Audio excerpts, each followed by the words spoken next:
மக்களே welcome to Dubai நண்பன். நேற்று நான் ஒரு ஃபேஸ்புக்கில் ஒரு வீடியோ ஒன்று போட்டேன், டிவிகேக்கு சப்போர்ட் பண்ணி. எனக்கு அதில் நிறைய ஆதரவு கிடச்சி. ஆனால் என்ன பிரச்சனைண்டாக்கா, நிறைய பேர் எதிர்த்தாங்க. இதுக்கு சப்போர்ட் பண்ண தமிழ்நாட்டில் எவ்வளோ ஆட்கள் தெரியுமா? ஏன் நீங்கள்லாம் ஒரு குடும்பத்துக்கு மட்டும் பயந்துக்கிட்டு இருக்கீங்க? ஸ்ரீலங்காலையும் அப்படி தான் இருந்துச்சு. எங்கள நாட்டிலையும் அந்த ராஜபக்சன்னு ஒரு குடும்பத்துக்கு எவ்வளோ காலம் கொடுத்து இப்போ இன்றைக்கி அந்த குடும்பமே இல்லாமல் இருக்குது. 3 விதத்துக்கு வந்துருச்சு அந்த அந்த அந்த குடும்பத்தோட அரசியல். அப்படி ஒரு நிலைமை தான். இவ்வளோ நான் ஒன்றே மட்டும் கேட்குறேன், தமிழ்நாட்டில் உள்ள மக்கள் எங்களை சிஎம் சார்ட மொத்த சொத்து எவ்வளோ காட்டினார்? மொத்தமே ஒரு 5 கோடி. அவருக்கு சொந்த கார் இல்லையா? எப்படி இதெல்லாம் நம்புகிற மாதிரி இருக்கா? இதை இன்னும் இந்த தமிழ்நாட்டு மக்களை இன்னும் வச்சு மோடையன் ஆக்கிட்டு இருக்காங்களே, ஏன் இல்லையா?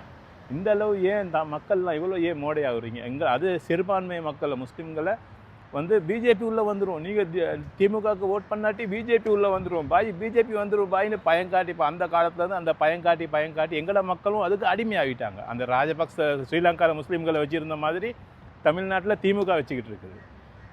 இதெல்லாம் எப்போ எங்களை மக்கள் புரிஞ்சுக்கொள்வாங்க?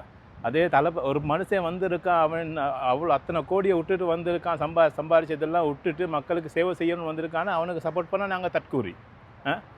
நாங்கள் தற்கூரியாகவே இருந்துட்டு போகிறோம், பிரச்சனை இல்லை. நாங்கள் ஒரு நல்ல மனுஷனுக்கு தான் நாங்கள் சப்போர்ட் பண்ணுறோம்.